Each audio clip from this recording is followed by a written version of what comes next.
So Donald Trump was back on the campaign trail yesterday.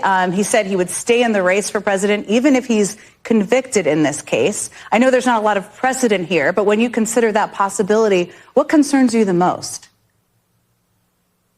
Well, the notion that you could have a trial, defendant be convicted, somehow win the election, be sworn in as president, or whenever it happens, that seems inconsistent with our notion of fairness, of the rule of law.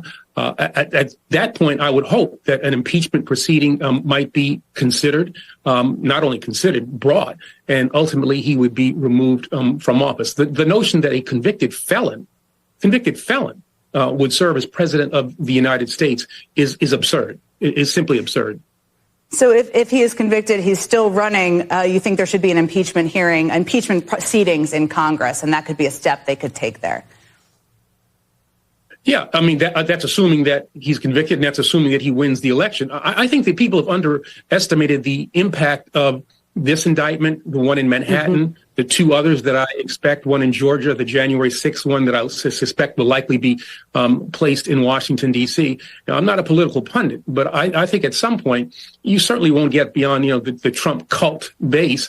But for people who are on the fringes of that, on the outside of that, are likely to be negatively impacted by all of these cases brought against the former president. And I think that that'll have some electoral effect. And so the likelihood that he'll be able to survive this and win a general election, I think is pretty small.